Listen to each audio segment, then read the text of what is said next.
do anything other than to talk about this title.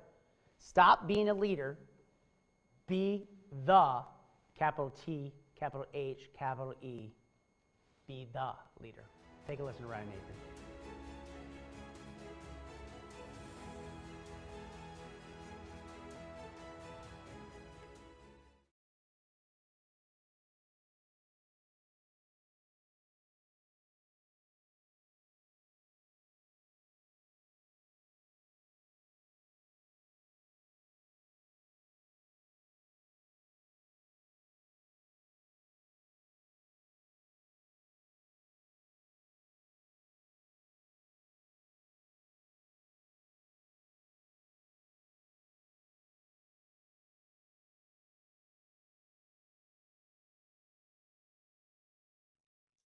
The best book I have ever read on public speaking is the book called Speak Like Churchill, Stand Like Lincoln by James C. Humes. In fact, I recommend no matter what position of leadership you are in, everyone should read this book. It's called Speak Like Churchill, Stand Like Lincoln by James C. Humes. In fact, it was such a powerful book for me. It was the book that I read to win the World Championship of Public Speaking. I read his book, I implement his strategies, and a guy who'd never spoken before, I became the world champion because of this book. So I wanted to let this guy know his book changed my life, but he's a very hard person to get in touch with because he was the head speechwriter for President Ronald Reagan and for Nixon. He has 20 best-selling books on leadership, storytelling, and communication, but I finally found somebody who knew somebody who had a phone number, who had his email, and they gave it to me. And I decide to send him an email. I go, Mr. Humes, your book, it has changed my life. Anytime I get the chance to talk to you, it would mean the world to me. So I send this email out, and 1 hour later, he writes me back. And he's like, sure, Ryan, why don't you come to my house and we can talk?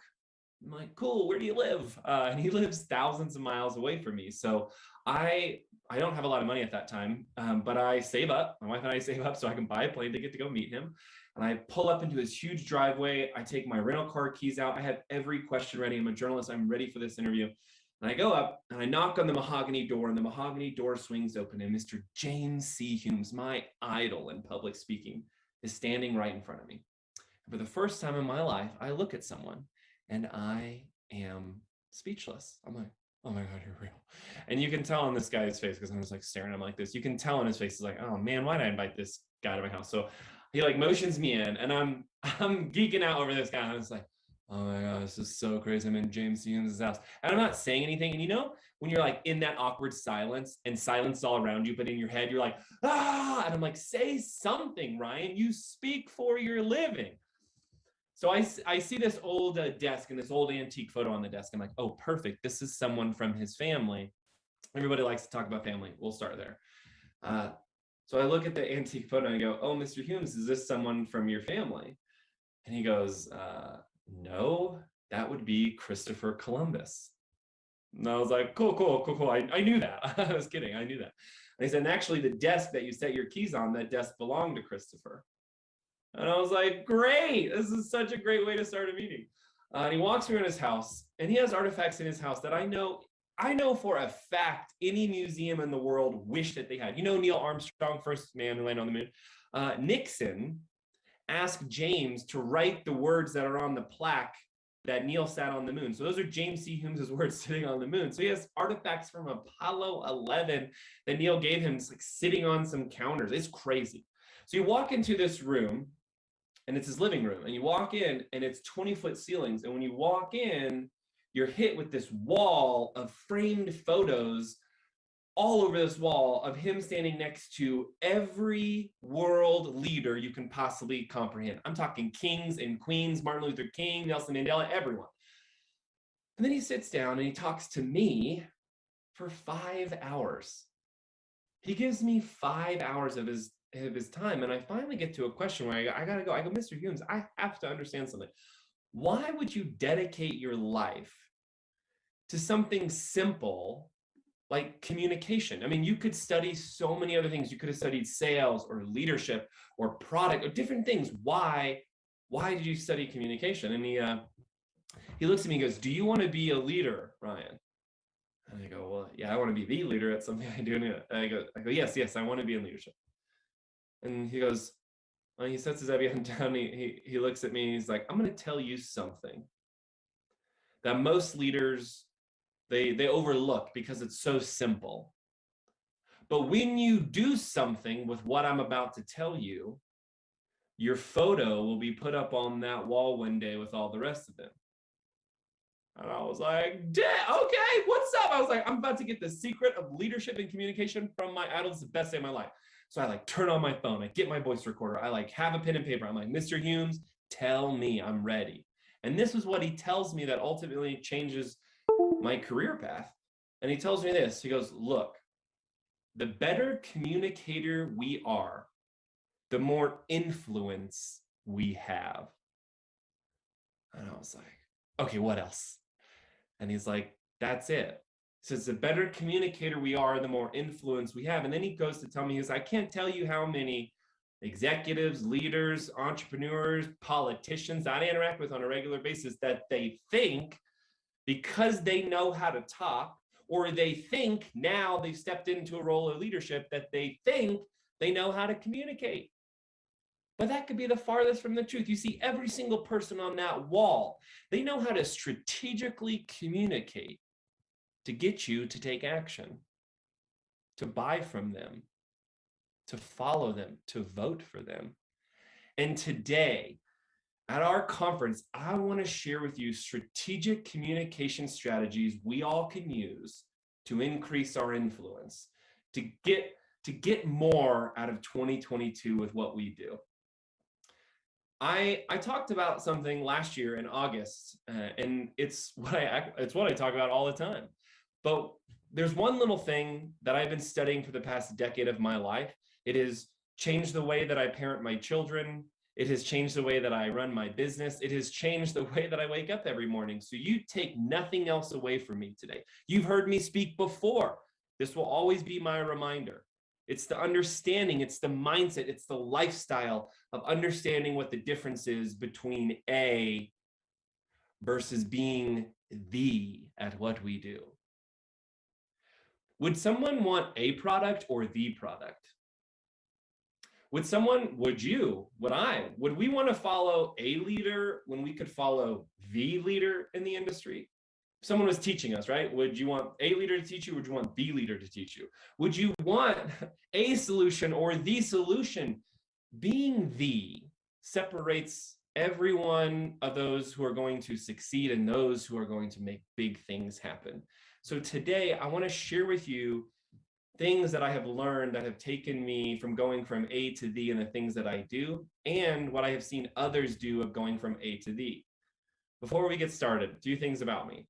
As many of you know, if you've seen me before, I don't have any slides, okay? I also talk really fast, so I will repeat myself often. The other thing that I want to do when I'm reviewing my notes from August's keynote, I want to reshare some of the strategies that I talked about. I'm going to say a few things that I discussed because I believe it's important to revisit it again. I believe that we want to make sure that we are doing it and that we're remembering it. So I'm going to share new strategies. I'm going to share some strategies that we want to bring up again. Let's get started. There are 3 things that we want in this new normal and to be the leader. I'm going to give you the 3 things and we're going to go deeper into them today. In order for us to sell more, to be more, to lead more, to do more, we want to have 3 things. We want to be relatable, we want to be valuable, and we want to be memorable. Those are the 3 things we want. In that order, by the way. We want to first be able to relate. We want to then add value, and then we want to be memorable. In fact, this is my marketing strategy.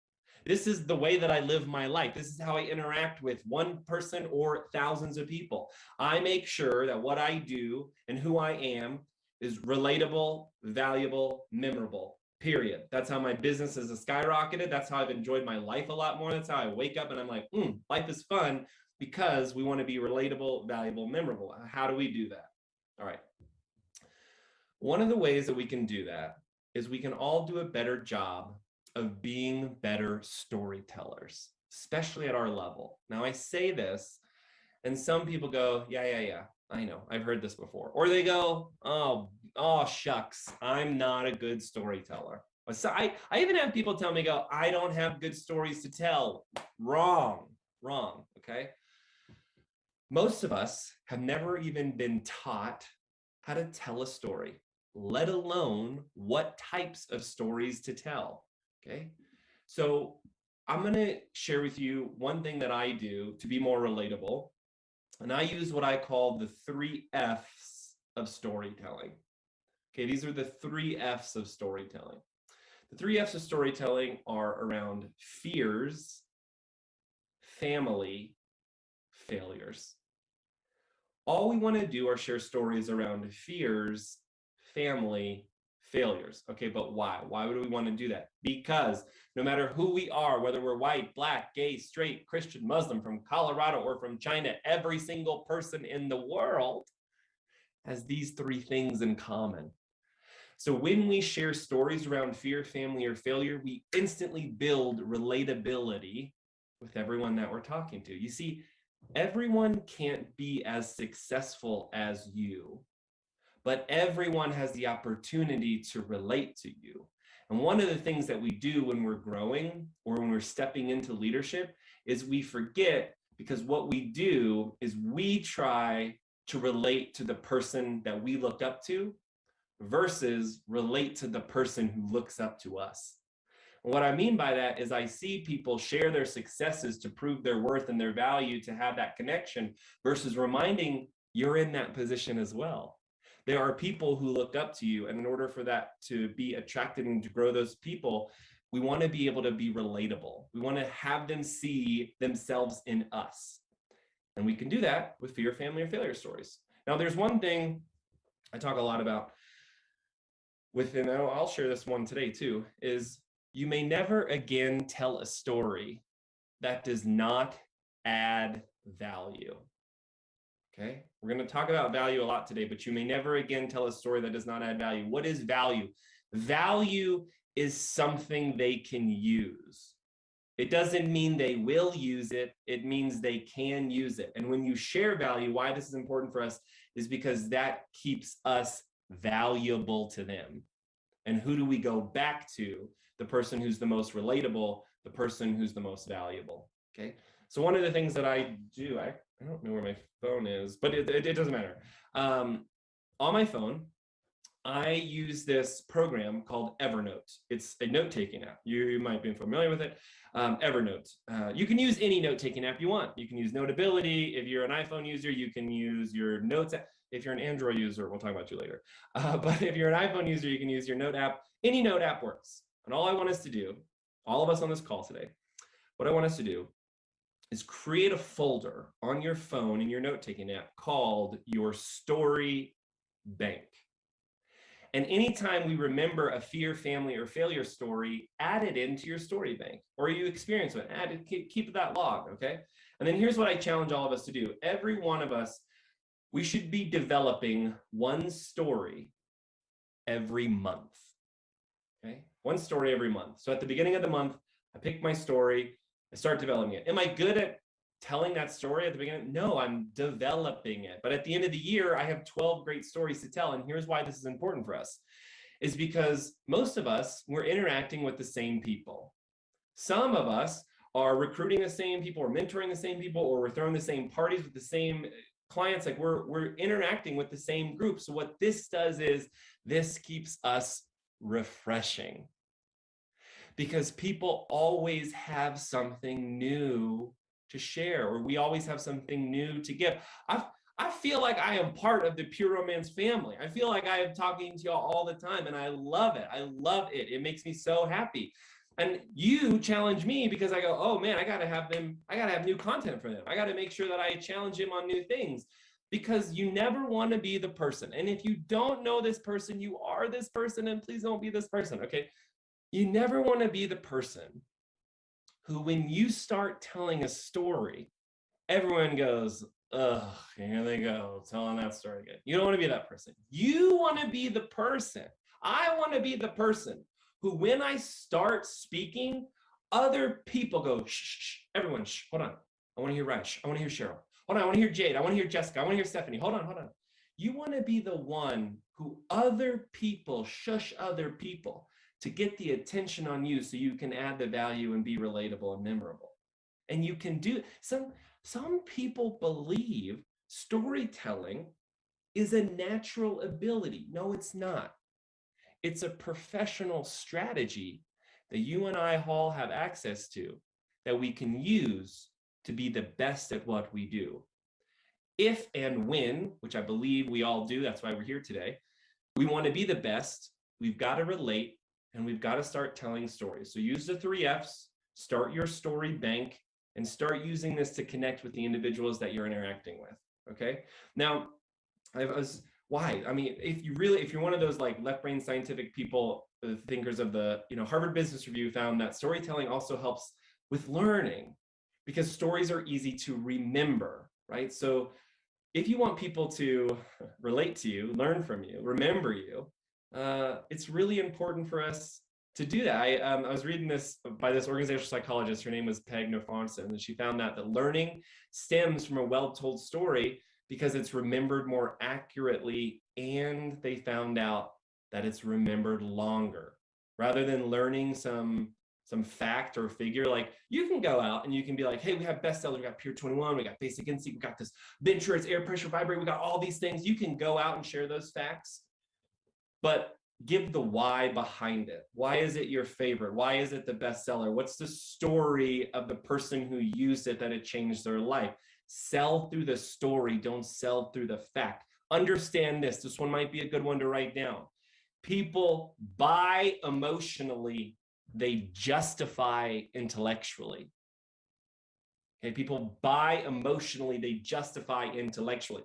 I can justify why I would buy a Pure Romance product, but there is competition out there who might connect with me on a deeper level based off of them being relatable through stories.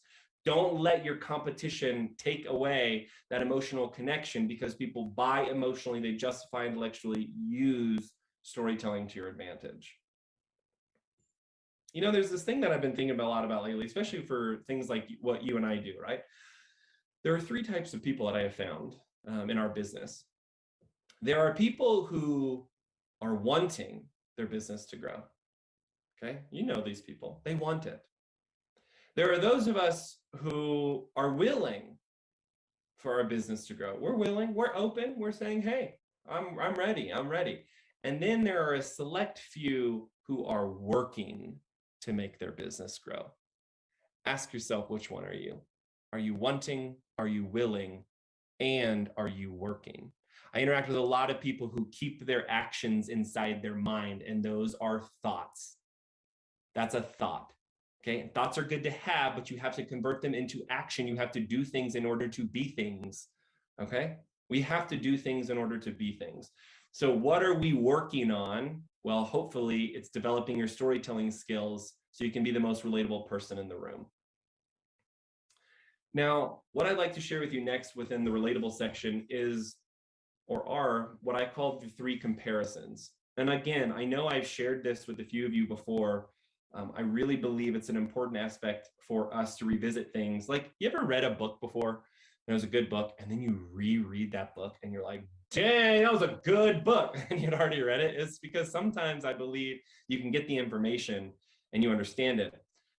But the second or third time, you get the information and it sticks. And so I want this information to stick. I'm not here today to simply motivate you. I'm here to give you educational strategies that you can use to grow your business so you can be the best at what you do. So these are what I call the 3 comparisons. Okay. My business, 2020, my business was rough, y'all. It was rough. 2020 was supposed to be my first $1 million year. Lost all of it pretty much. Within a week, first week of March, all my business went away. And I realized there's 3 types of ways we can relate to ourselves as well. Because sometimes we're working to relate to others, but in all reality, we've got to be able to relate to who we are and what we're doing. So here are the 3 comparisons I want to look at moving forward so we can be the best at what we do. First one is, are we being jealous or are we being inspired? Okay? Are we being jealous or are we being inspired? Now, what are the differences? Well, jealousy to me is seeing someone and going, ugh, I can't believe they get to do that. Inspiration is seeing someone and going, oh, I can't believe they get to do that. That's so cool. It's seeing yourself in them. It's having hope and understanding that if they can do it, I can do it too. That's a very exciting thing. But what I realized is there are a lot of times we put ourselves in situations where we make ourselves feel jealous versus inspired. And that's a mental switch. We can do this today. We can see other people who are making it and go, ugh, or we can go, oh. And I want to go, oh man, if they're doing that, if they're selling that, if they're making that happen, if they got those many, then I can do it too. Okay. So what are we doing to get rid of the jealous things in our life? And what are we doing to improve the inspirational things that are happening in our life? Be around inspirational people. Don't be around things that make you jealous. The next one was one of the ones that was the hardest one for me, which is ridiculous because I'm a motivational speaker, but I'm human too. Is this concept of, are you being disappointed or are you being grateful? Two very different things, okay? And I spent way too long last year feeling disappointed. I was disappointed my numbers weren't where they were. I was disappointed that my business wasn't great. I was disappointed I couldn't travel where I wanted to. And then with the help of a lot of people, my therapist included, shout out to Eric, my therapist, I realized that I'm actually really grateful for what COVID gave me because it took a lot away from me, y'all. Like I lost family, I lost friends to COVID. Like COVID sucked, right? But it also was good. And I have the choice, I have the chance to look at it in that way. I can say COVID sucked, or I can say COVID actually helped me realize a few important things. It allowed me to speak virtually, allowed me to connect with more clients like Pure Romance. It allowed me to do some really cool, it allowed me to see my kids more than I've ever seen them. And I love that. So what are some things that you can do to remind yourself that you are grateful for what we have and what we're doing? Okay. And then this third one. This third one's really important because it's so important for who we are and what we do. And I interact with a lot of people in our industry who are one of these, but I want us to convert to the other. And before you judge me on this one, I'd like you to listen to the entire comparison before you boo me or before you go like, no, or like, no, that's my core value. Okay. I want you to listen to the whole thing because some people get mad at me. Obviously, y'all know me. I'm not trying to make you mad. Okay. The first thing is stop being passionate about what you do. Okay. Stop having passion for your profession. Passion by definition is this barely uncontrollable emotion. That's what passion is. Okay. Do you really want to be around passionate people in this industry? I don't want to be around. Do you really want to be someone who's passionate? I have like 800 emotions a day. I do not want to be passionate. What I want to be is I want to be purpose driven. I want to have purpose in my life. And by definition, the word purpose means the reason for which it is done. The reason for which it is done. It is one of my strongest beliefs that people are craving purpose right now.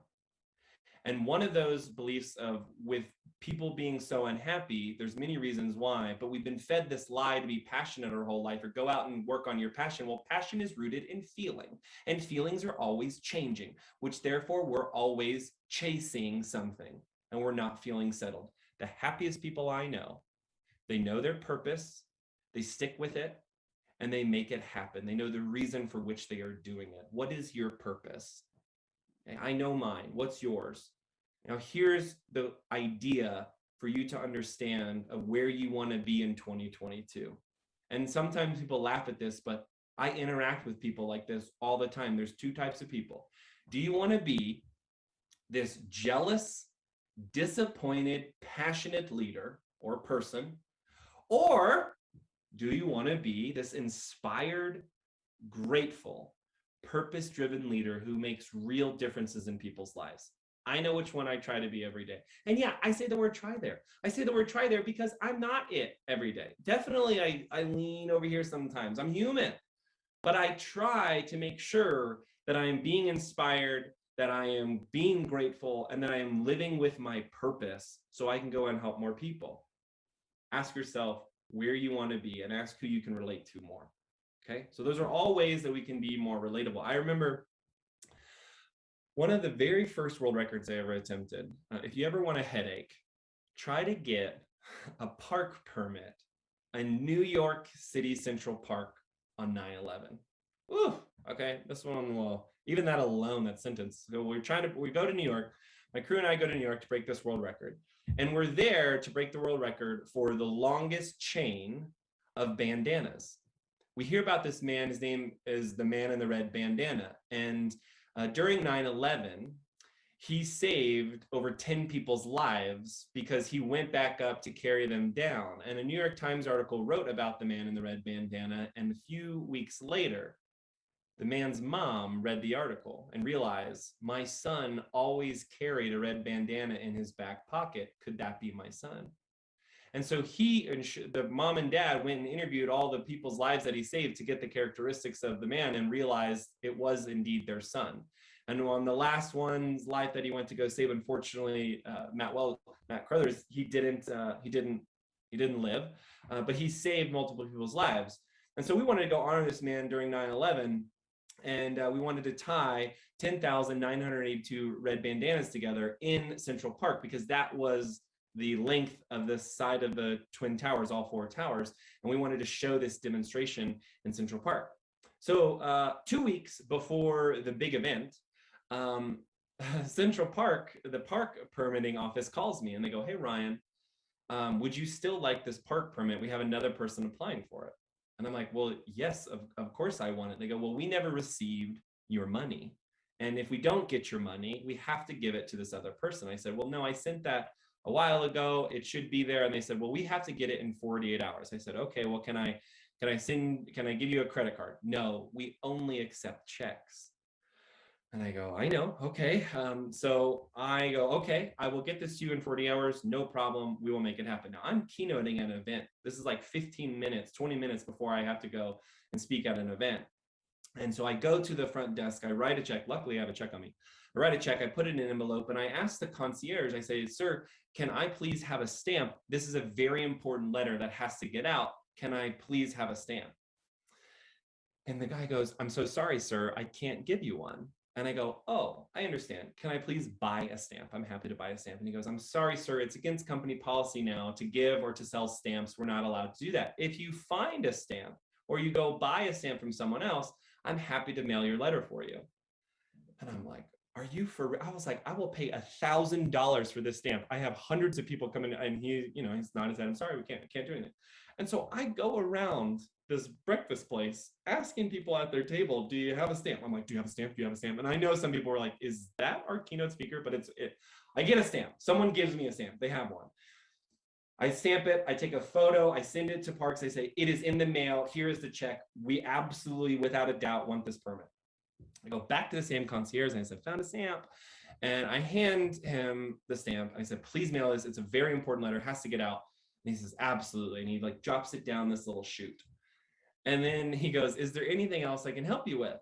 And I'm like, yeah, actually, I have to speak here in like 5 minutes. I haven't even been to my room. My meeting planner's freaking out. Can you please tell me where this ballroom is? And he walks around the counter and he goes, absolutely. You're going to go up the escalator. You're going to pass the FedEx. And then it'll be on your right. And I was like, there is a FedEx in this building. And I was so mad. I was so mad that this guy couldn't understand that I needed something. And he couldn't have been like, oh, well, there's a FedEx up there. And I was pissed. I was actually pissed for the whole day. I probably did a horrible keynote. I was mad. I was angry. I was like, I complained to everybody. And then one of my mentors, who I'm very grateful, you got to have good mentors in your life. I started complaining to them and, got done with it. And they said, is that it? And I was like, yeah, that's it. And we started talking about it. And my mentor helped me realize that guy taught me a very important lesson. And it's this: don't let one thing ruin everything. I still got the permit. It got there on time, but yet I was still complaining about it. I was complaining that I didn't look at the directory. Like I could have been responsible for understanding that there could have been a UPS nearby or a FedEx nearby, but it was my responsibility. It was not his. Yet I blamed him for my responsibility. We do this. Yeah, we do this sometimes, right? Stop blaming what's happening to you because someone else is doing something to you. That's crazy. Okay. Be responsible. I need to be more responsible for understanding that I am responsible for my success and no one else's. Okay.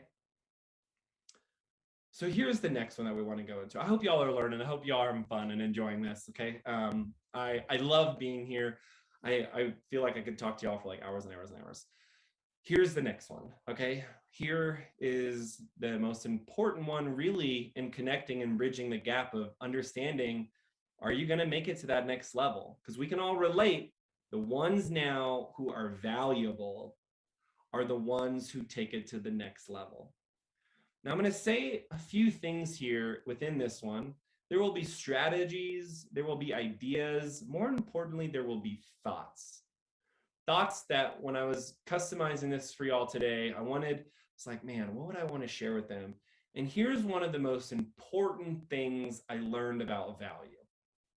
I'm going to say this one twice because I want it to sink in, okay? And it's this. I used to believe I had to prove my value through my achievements. Now I know I have to add value with my actions. Okay, I'm going to say that again.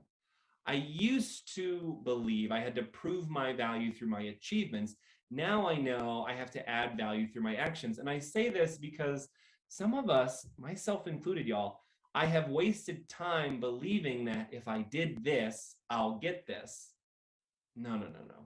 It's if I help this person, if I help this group, if I add value to these people, they in turn will help me.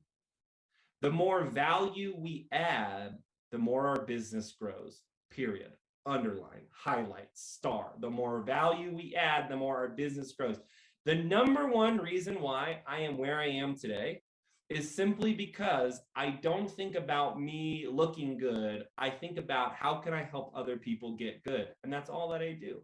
I want to focus on, that's my purpose. My purpose is to teach. My purpose is to add value. And you too, right? But sometimes we think we have to share, I sold this amount, or I accomplished this, or I did this in 12 months, or no, you don't. It's not about us. It's about them. Okay. Now with this is like a really important understanding too. I'm going to give you, I'm the type of person who likes to give strategies. I like to give like hard, tangible tools that you can use. Within this section though, this is going to be more like the philosophical understanding of why valuable is because we miss this opportunity. We miss these concepts. And if we miss these concepts, we can't take it to the next level.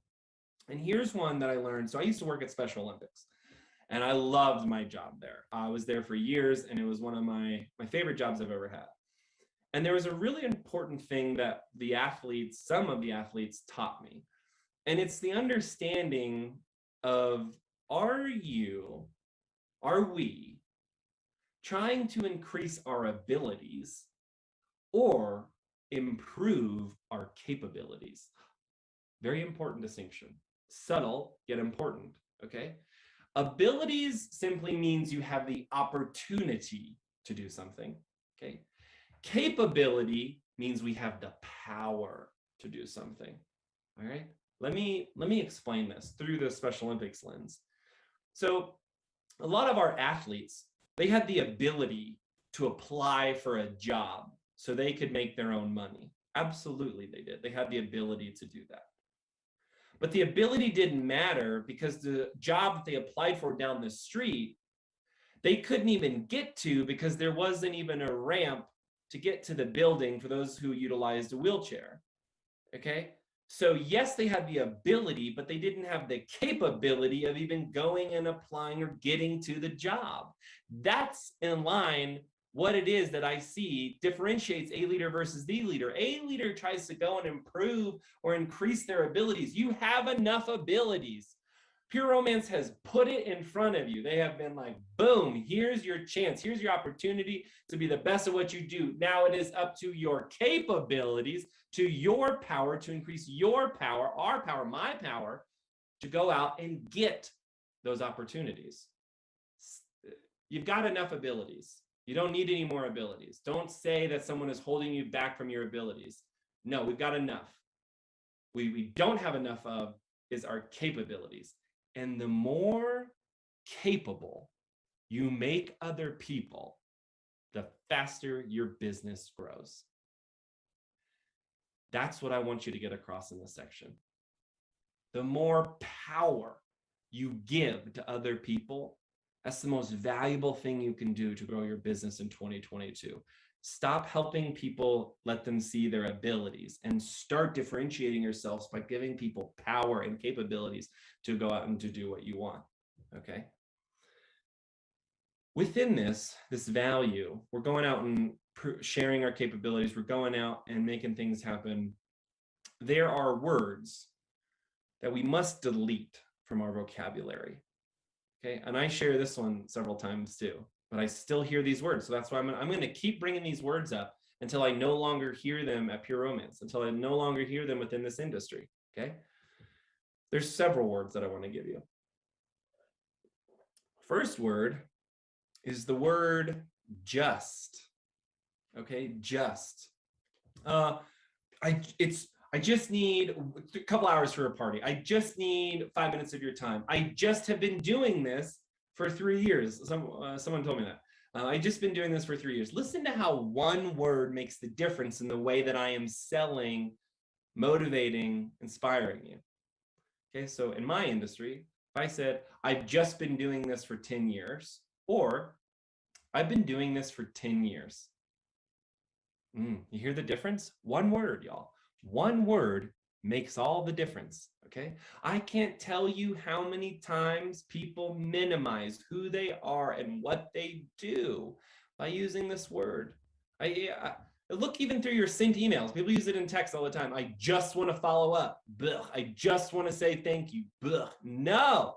What people who are paying us, who are adding value to us, can you imagine the difference it'll make when you go, I just want to say thank you versus I want to say thank you for hiring me today.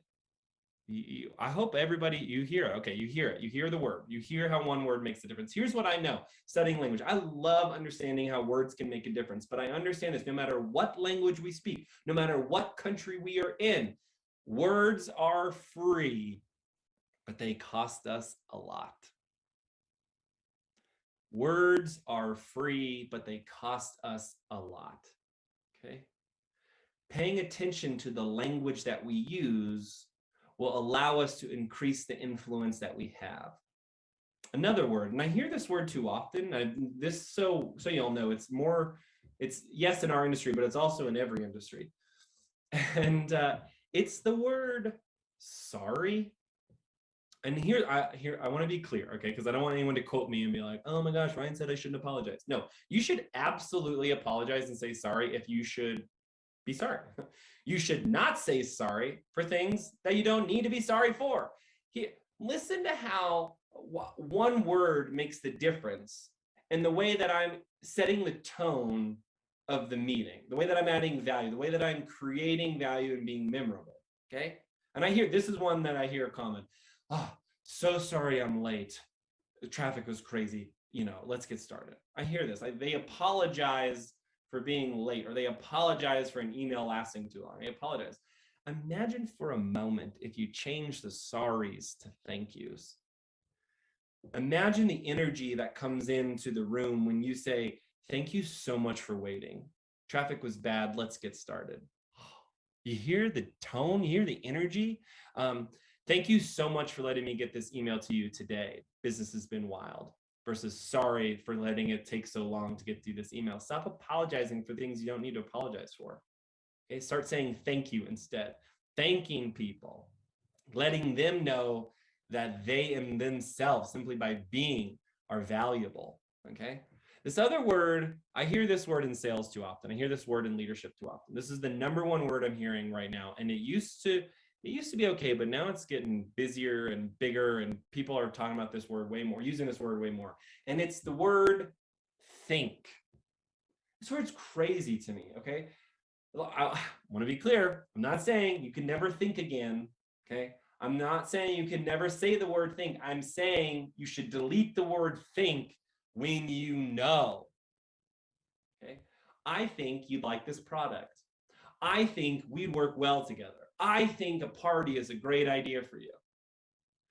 A party is a great idea for you. You and I would work well together. You would love this product. Do you hear how one word makes the difference in the sentence in which I am adding value to myself and to others and to being relatable? Okay, like let's say you're sitting, right, and there's a fire in your house, and you're like, oh my gosh, and you're like in this fire and you don't know what to do, and a firefighter like busts open the door, and you're like, oh, thank gosh, I'm gonna be safe, thank you. And the firefighter like look around, they're like, I think we should go this way. You would be like, we're gonna die. Oh my God. You would be freaking out if the person leading you out of danger said the word think. Well, you're leading the person to value. Okay. We're leading the person to more prosperity, to more excitement, to more love, to more intimacy, so many things. So stop saying the word think when you know. Delete those words from your vocabulary.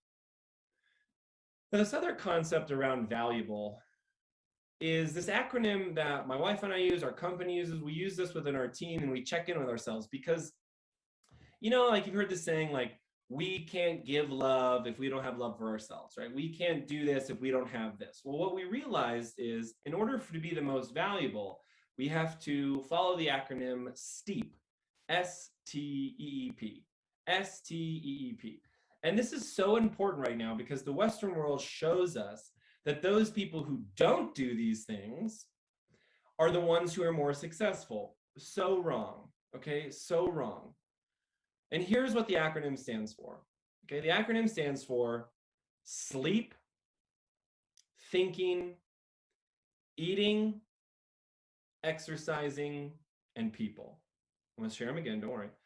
Sleep, thinking, eating, exercising, and people. I mean, even with health, according to the National Institute of Health, 19% of adults reportedly don't get enough sleep. Okay, I'm one of those, probably even higher than that. Okay, and they found out that 70 million Americans, I know this is the World Conference, 70 million Americans have chronic sleep disorder. So right off the bat, how can we add value if we're not taking care of our sleep, if we're not taking care of our thinking or our eating or our exercise or our people? We have to build ourselves up. We have to make ourselves valuable and being valuable so we can go and add value. Here's a question I want you to ask yourself. Do you value you? And are you showing that you value you? You can say you value yourself. Do you value yourself?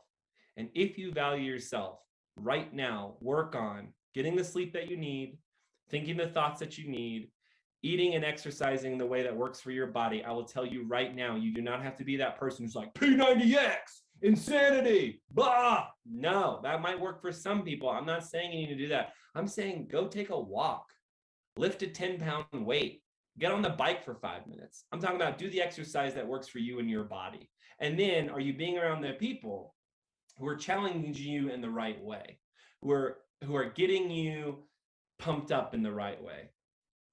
I used to believe that my worth was based off of collecting valuables.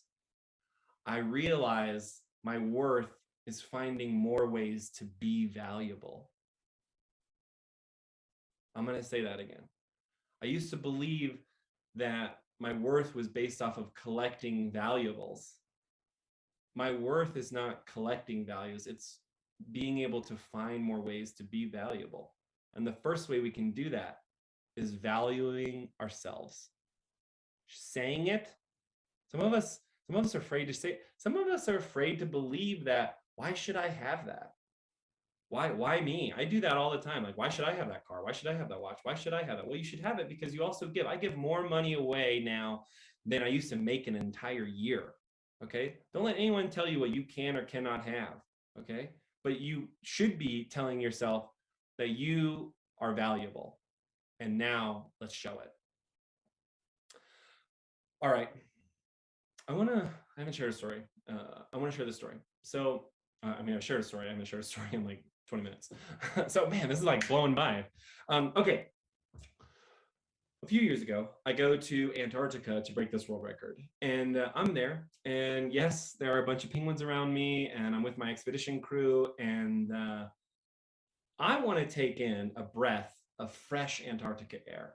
And I know I'm not going to be there again, most likely to Antarctica. So that's why I want to take in a breath of fresh Antarctica air. And so even though I'm advised not to, I decide to take off my mask, and not my COVID mask, my expedition mask. This is pre-COVID.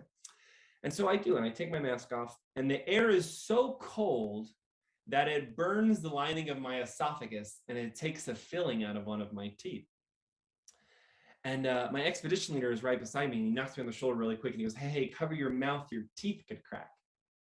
And I'm like, what am I doing in Antarctica? This is so stupid. And when I really think about it, there's this big dream of mine that I've always had since I was a little kid. I've always wanted to go to all 7 continents before I turned 40. I don't know why 40 was it. Maybe because I felt like 40 was like really old, and now I'm like almost 40. But that was it. That was my big dream. And so then I hear about this guy. His name is Chris Guillebeau. He's been to every country in the world by the time he was 35. So this guy has been to 190 something countries by the time he's 35. And lucky for me, he writes a book and he comes to my town to do a book signing. So I'm pumped. I'm super excited. I want to go meet him. So I buy the book. I wait in line. I hand him my book. I go, Chris, I'm going to tell you my big dream. I want to go to all 7 continents before I turn 40. He signs my book and he hands me the book and he goes, hey man, that'll be super easy. You should dream a little bigger. And I was like, excuse me. And I got a little frustrated at first. And then my mind was like, oh my gosh, this guy's done 190 something countries, 5 years before I want to do 7 countries. Maybe he's right. And so I come up with this crazy idea on the way home. And I like bust open the door. My wife is sitting on the couch. I'm like, babe, I'm going to go to all 7 continents this year. Do you want to go with me? And she's like, no. And I'm like, okay, why? And she's like, that's a cool idea, but you traveling the world doesn't add value to the world. So if you can figure out a way of how to add value along the way, you should do it. And I'm like, okay, yeah, you're right. And so we spend a couple of weeks coming up with this plan of how we can add value on every continent, and we do, and we take action on it. And we go to 7 continents in 7 months. It's one of the coolest tours I've ever done. And I'm standing in Antarctica, really like, what am I doing in Antarctica? And when I really think about it, that whole tour, it taught me one valuable lesson, and it taught me this: stop hanging out with people who challenge your big dreams and start hanging out with people who challenge you to dream bigger. Stop hanging out with people who challenge your big dreams and start hanging out with people who challenge you to dream bigger. Okay? This is not a year to play it safe. This is not a year to try to figure out how you can get by. This is the year to dream big. This is the year to relate and to add value and to be memorable and to go out and do big things. Here is one of my biggest challenges for you. Okay? Who are 3 people you need to stop listening to? And who are 3 people you need to start listening to? Goes back to that jealous and inspired thing, right? We all have people in our life who go, no, you can't do that. Get rid of those people. I'll tell you a little insight. Most likely one of the people you need to stop listening to is a family member. Okay. Some of the people that you need to start listening to are people you've never even reached out to. You never even said, hey, I want to learn more from you, or hey, where can I follow you? Hey, where can I get some more information from you? Okay, so who are 3 people you need to listen to, 3 people you need to stop listening to? Identify that immediately. Okay? All right. Next one. is within memorable. Okay, we all want to do a better job of being memorable, because if we can relate, if we can add value, and if we are memorable, well, then people are willing to refer us. People are willing to be inspired. We can change people's lives without even having to be in the room anymore, simply by remembering what we say or do for them.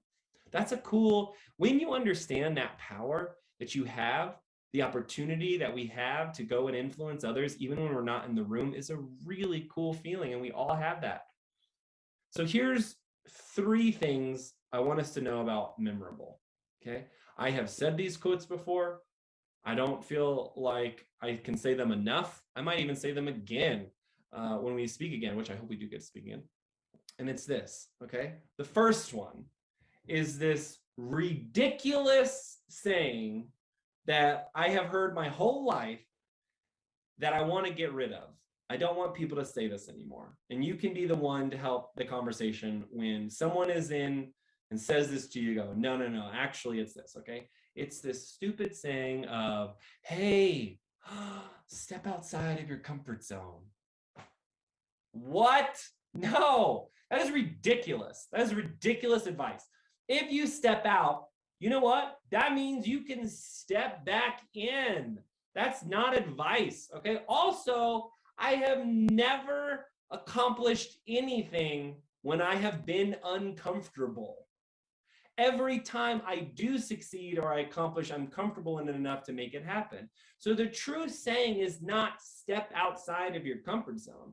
The true saying is expand your comfort zone. Expand your comfort zone this year. Be comfortable with more things. And the more things we're comfortable with, the more confidence that we have within the room or the individual that we're communicating to, the more memorable we are, because it didn't phase you like it did everyone else. Be more comfortable with the mistakes, with the no's, with the hard, with the things that are going on in your life. Be more comfortable. I have had everything you could possibly comprehend happen to me or interact with, and I'm still wanting more. I'm still going out and searching for, okay, I've done that, but how could I do this differently? I want my comfort zone to be so big, nothing makes me uncomfortable. So I'm always ready to succeed. That's what I want. Now, this other one. This one irritates me because I have children. Any of us who have children, this one's an irritating one. And even if you don't have children, this should irritate you as well. And it's the saying that it pisses me off. It's the saying of fake it until you make it. That fake it until you make it. Here's why this pisses me off. I have faked nothing to be here with you today. Nothing. You have faked nothing to be here today. What the true saying is not fake it until you make it. The true saying is do it until you make it. Do it until you make it. I have done it. I am doing it. I still got a long way to go, but I'm at the place, I'm at the step because I have done it, not because I have faked it. Same with you. This belief that we have to fake in order to get what we want. No, no, no, we do it. Do we mess up along the way? Yeah. Do we burn bridges? Yeah. Do we look back and go, I don't even look back there, it's so embarrassing? Yes, but that's not faking, that's doing. I don't want my children to believe, to grow up in a world to believe that I'm successful because I have faked to be where I am today. I want them to know that I bled, I sweat, I cry, I move in with my parents, I move my wife back in with my parents. I'm like, I did everything I can to be where I am today, not by faking it, but by doing it. And you have too. So don't allow yourself to believe in these things of you have to step outside of your comfort zone. No, you don't. You got to expand it. You got to fake it till you make it. No, you don't. You got to do it until you make it. And if you're on your call, you are doing it. Remind yourself of that.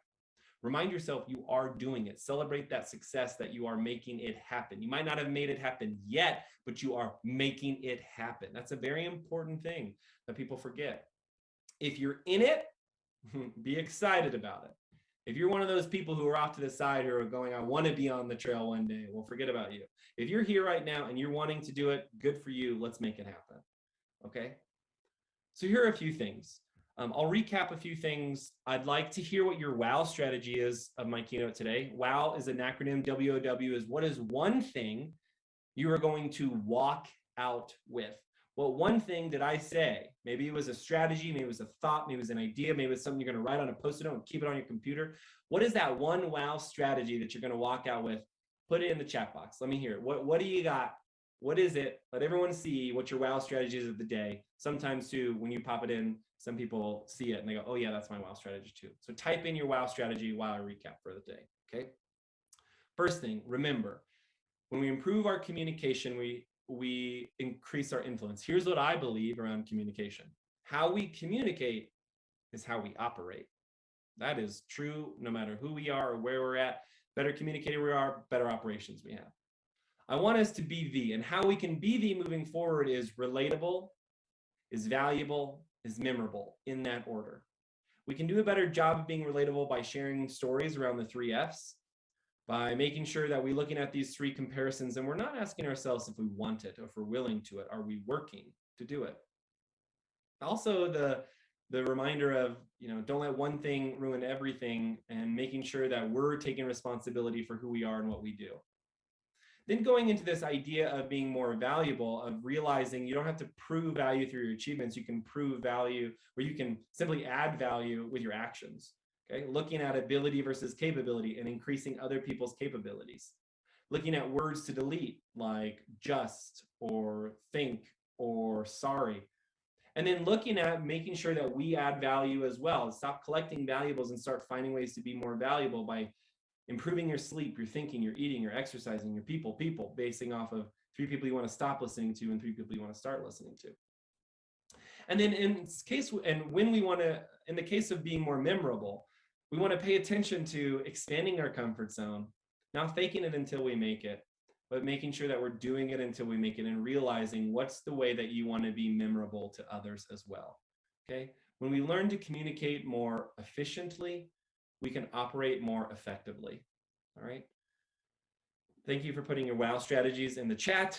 And here's my last story of the day with you. Thank you again for letting me spend my most valuable resource with you, time, so I can share strategies and insights to help you and me be the at what you do. I want you to know I'm on the same page with you. I'm in that chapter with you. I'm in the book with you. Okay, I am there, and I am learning. I am practicing. I am training. I am learning. I'm doing all the things that you're doing as well. And when we can do them together, it's more inspiring and more exciting. And so thank you for letting me be able to practice with you today. Here's my last story of the day. I got the rare opportunity to interview one of the last surviving Holocaust survivors of, this was a couple years ago. And I know some of you are like, you're ending on a Holocaust story? Yes, and I'll tell you why. My crew and I, we get up to the gentleman's apartment, very small building, not the best neighborhood. We knock on the door and we open this door. And even though not too many lights on, this guy was so bright and he was so happy and he was so joyful that all of us smiled when he opened the door. And so we walk into the room, and this is a tiny house with a tiny couch. And on his coffee table are little snacks of some pumpkin seeds and some popcorn and glasses of water with no ice in it. And we sit down, and as I'm getting set up for the interview, my crew is setting up the camera, and we've got lights, and I'm getting mic'd up. And I'm laughing with this gentleman who I don't even know anything about yet, but I simply know the life that he has lived. And I'm thinking, how is he so joyful? And we get to having these conversations, and I jump right in, and he's telling me stories that are so disturbing that no human being should ever have to go through. And he's cracking jokes while he's telling me these stories that are, you can't even comprehend the life he lived. And I stop him, I go, Alter, I gotta know, man, your energy is infectious. I'm smiling, I'm having a fun time. You're telling me stories that are making me cry, but at the same time, I'm laughing, and I'm like, should I be laughing? And I go, I gotta know, how are you so happy right now? How are you so upbeat and excited? And Alter tells me something that I've been thinking a lot about, y'all.